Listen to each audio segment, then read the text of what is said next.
Sir welcome back to the class. आज का हमारा टॉपिक है linear equation in two variables, chapter class 9 के लिए। तो सबसे पहले हम लोग कुछ चीजें समझ लेते हैं। देखो, पहले तो लीनियर इक्वेशन, लीनियर का मतलब होता है जिसकी डिग्री 1 हो, 1 से ज्यादा नहीं होनी चाहिए। दूसरी, अब आते हैं तो डिग्री के बाद हम लोग बात करेंगे वेरिएबल्स। अब यहाँ पे वेरिएबल्स कितने हैं हमारे पास, वो होने चाहिए 2। तो एक एग्जाम्पल लेते हैं। एग्जाम्पल है हमारे पास x plus y plus 2 is equal to 0। अब देखोगे आप, वेरिएबल की जो डिग्री है वो है यहाँ पे भी 1 और यहाँ पे भी 1। तो वेरिएबल, तो ये चीज तो सेटिस्फाई हो गई हमारी। दूसरे आते हैं हम लोग वेरिएबल्स पे। वेरिएबल होने चाहिए 2, तो 2 वेरिएबल्स हमारे पास x और y है। तो यहाँ पे क्लियर हो गया होगा। एक और एग्जाम्पल लेते हैं, 3x minus 2y plus 5 is equal to 0। अब फिर से देखो, x की जो डिग्री है वो है 1, y की जो डिग्री है वो है 1, तो डिग्री वाला पार्ट हो गया सेटिस्फाइड। दूसरे वाले पे आते हैं, वेरिएबल होने चाहिए 2, तो x और y 2 ही वेरिएबल्स हैं। एक तीसरा एग्जाम्पल लेते हैं, a प्लस p या 3p minus 7 is equal to 0। Minus 7 का क्यूब ले रहा हूं मैं। देखो, अब देखो डिग्री क्या डिग्री यहाँ पे क्या है 1, यहाँ पे भी क्या है 1, यहाँ पे क्या है 3। तो क्या मैटर करेगा ये, इसका ये part linear equation in two variable है या नहीं है? तो यो है। हमें डिग्री जो चेक करनी है वो करनी है किस चीज़ की, वेरिएबल की। तो वेरिएबल की डिग्री यहाँ पे है 1, यहाँ पे भी है 1 और यहाँ पे वेरिएबल ही नहीं है। तो अगर इसको थोड़ा सा एक्सपेंडेड वे में लिखा जाए तो क्या लिखा जाएगा, a plus 3p minus 243 is equal to 0। अब ध्यान दो, a की डिग्री 1, p की डिग्री 1 और वेरिएबल्स 2, तो अगेन ये भी एक linear equation in two variables है। आप लोग इसे नोट डाउन करो। कुछ डिटेल में थोड़ा सा ना, जो भी मैं पढ़ा रहा होता है, जो भी हम पढ़ रहे होते हैं, उनको थोड़ा सा डिटेल में उनके नोट्स बनाया करो, सो दैट आप लोगों को एक नंबर के जो क्वेश्चंस आते हैं उनमें प्रॉब्लम नहीं है। तो अब अगला टॉपिक देखो, अब हम लोग नोट्स के अगले टॉपिक पे आते हैं। तो नोट्स का अगला टॉपिक है general form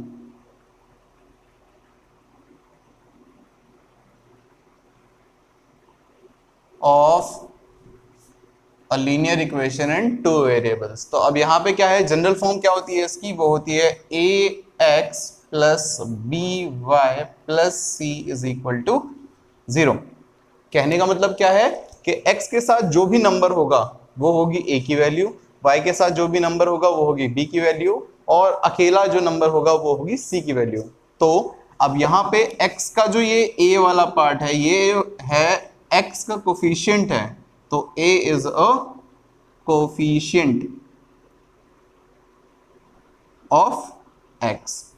Similarly, b is coefficient of y and c is a constant। तो c क्या है, कांस्टेंट है। आप लोग इसे नोट करो। तो अब ये जी आपको पता होना चाहिए कि general form of a linear equation two variables is ax plus by plus c is equal to 0।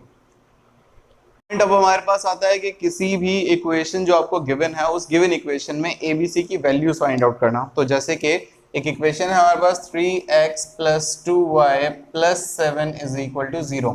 तो इसमें a क्या हुआ, इस बार इसको मैच कर लेते हैं, ax plus by plus c is equal to 0। तो अब देखो यहाँ पे a क्या है 3, b क्या है 2 और c क्या है 7। तो ये हो गए सॉल्यूशंस। सिमिलरली एक और क्वेश्चन ले लेते हैं, 2x प्लस 4y, या इसको हम माइनस कर लेते हैं, 2x minus 4y minus 5 is equal to 0। फिर से मैच करो इसे, ax plus by plus c is equal to 0 से क्या होगा। देखो यहाँ पे a इज इक्वल टू 2, तो a इज इक्वल टू 2 हो गया। b is equal to minus का 4। देखो अब यहाँ पे साइन माइनस का आ गया, तो हम लोगों को -4 रिप्रेजेंट करना पड़ेगा। सिमिलरली c की वैल्यू क्या है -5। एक और क्वेश्चन ले लेते हैं सिमिलरली, क्या होगा 9x minus 7/2 is equal to 0। अब इस इक्वेशन को हमें पहले कन्वर्ट करना पड़ेगा। क्या करेंगे 9x plus 0y minus 7/2 is equal to 0। फिर वैल्यूज पे आते हैं, a is equal to 9, b is equal to 0 and c is equal to minus का 7/2। अब आई गेस चीजें समझ में आ गई होंगी, तो इसको कॉपी कर लो, नोट्स में कॉपी कर लेना, और बाकी का एक्सरसाइज हम लोग करेंगे अब इसके बाद से। तो अब हम लोग करते हैं एनसीईआरटी। एनसीईआरटी की एक्सरसाइज 4.1 का फर्स्ट क्वेश्चन क्या कह रहा है, देखो क्या कह रहा है उसमें कि the cost of a notebook is twice the cost of a pen. Notebook की कॉस्ट जो भी है पेन की कॉस्ट का डबल है। पेन की कॉस्ट का जो अमाउंट है, मान लो पेन आ रहा है 10 रुपए का, तो नोटबुक उसके डबल अमाउंट की, दैट इज 20 रुपए की। तो अब इसको एल्जेब्रिकली हमने रिप्रेजेंट करना है टू वेरिएबल्स में, तो हम लोग क्या लिखेंगे, let the cost of notebook या let the cost of pen is ₹x। हम ये मान के चलते हैं कि ₹x जो है पेन की कॉस्ट है, और नोटबुक की कॉस्ट हम लोग मान लेते हैं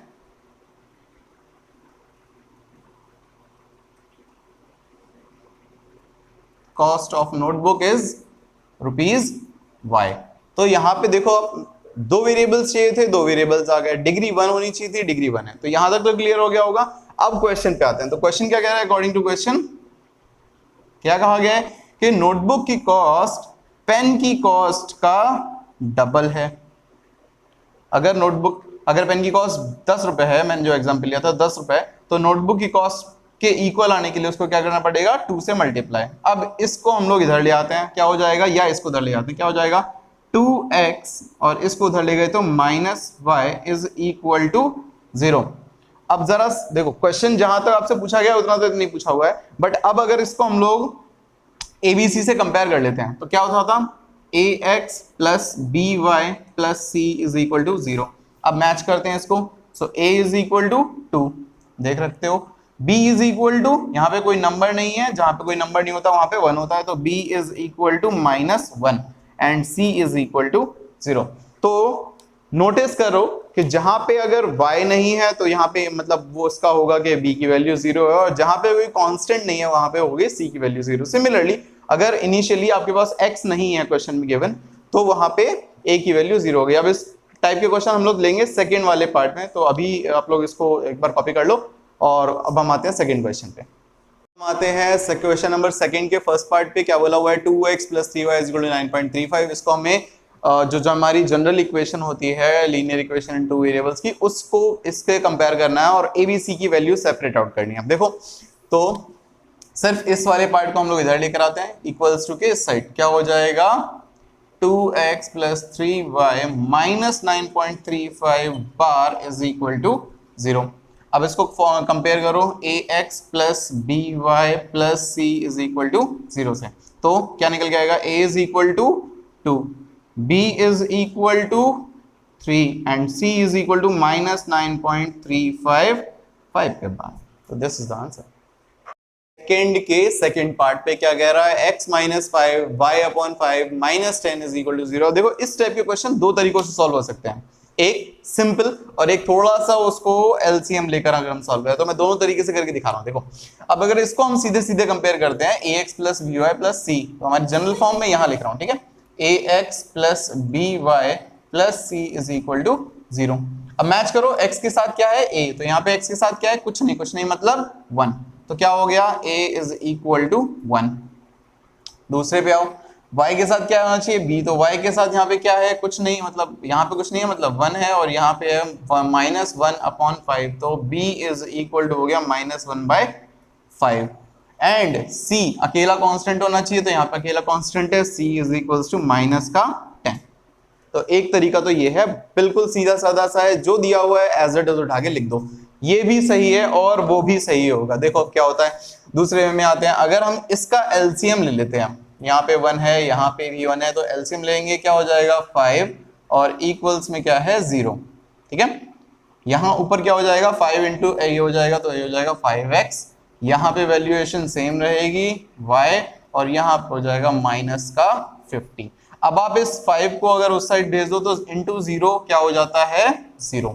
तो इक्वेशन हमारे पास आ गई कुछ यही कि 5x minus y minus 50 is equal to 0। अब इसको कंपेयर करते हैं, a is equal to 5, b is equal to minus का 1 and c is equal to minus के 50। और ये दोनों ही आंसर सही हैं आपके इस क्वेश्चन के लिए। आप लोग दोनों में से जो आपको सिंपल लगे या आपके आंसर्स बुक से, किसी भी पर्टिकुलर बुक से, देखो दोनों ही आंसर हो सकते हैं। तो इन केस अगर एमसीक्यू में ये वाले आंसर्स नहीं है तो ये वाले आंसर मिलेंगे, और अगर ये वाले नहीं है तो ये वाले मिलेंगे। तो यहाँ पे आपको ध्यान रखना पड़ेगा, इन केस अगर आपके पास मल्टीपल चॉइस क्वेश्चन टाइप के क्वेश्चन आते हैं और वहां पे आपके पास दोनों में से कोई भी एक आंसर होता है, तो आपको ऑल्टरनेटिवली मैच करना पड़ेगा कि कौन सा आंसर हमारे पास दिया हो। लोग इनके जो बाकी के, देखो बाकी के क्वेश्चन आप लोग खुद करेंगे, मैं एक इस टाइप का एक क्वेश्चन और लेकर चल रहा हूं, तो आप लोग इनको और सॉल्व कर सकते हो। देखो क्या हो रहा है यहाँ पे कि फिफ्थ पार्ट है 2x equals to minus 5y। अब इस माइनस 5y को हम इधर लेकर आते हैं, क्या हो जाएगा 2x माइनस 5 इधर आने के बाद हो जाएगा plus 5y is equal to 0। तो यहां से अगर हम लोग कंपेयर करें हमारी जनरल इक्वेशन से, तो a इज इक्वल टू 2 आ रहा है, b is equal to 5 and c is equal to 0, क्योंकि c है ही नहीं। तो इसका आंसर ये हो गया। अच्छा 2x को हम लोग उधर लेकर जा सकते थे, तो उससे a is equal to minus 2, b is equal to minus 5 and c is equal to 0 हो जाएगा। तो आंसर्स वो भी आपके मैच हो सकते हैं अगर एमसीक्यू में कुछ और आता है तो। अब दूसरे वाले पार्ट पे आऊं, 5 इज इक्वल टू 2x। अब इस 2x को इधर लाया जा सकता है या 5 को इधर लाया जा सकता है, तो हम दोनों ही करके देखते हैं। अगर 2x को हम लोग इधर लाते हैं तो क्या हो जाएगा 5 minus 2x is equal to 0। तो यहां से क्या आ रहा है a is equal to minus का 2, b इज इक्वल टू, क्योंकि y नहीं है तो b is equal to 0 and c is equal to 5।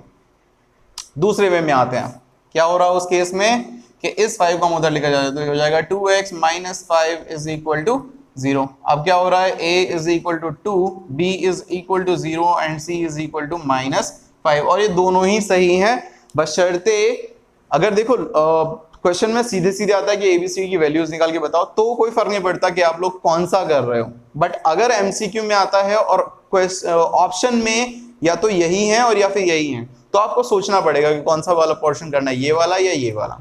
Sign accordingly use होंगे, एक साइन ऑल्टरनेट हो जाएगा, अगर माइनस का a है तो प्लस का c हो जाएगा, और अगर प्लस का a है तो माइनस का c हो जाएगा। वो कंडीशन डिपेंड करती है क्वेश्चन में क्या दे रखा है। तो आज की 4.1 यहाँ पे हो गई है कंप्लीट। आई होप सब लोग आप लोग ठीक हो, अपने अपने घर वालों का थोड़ा ज़्यादा ध्यान रखो।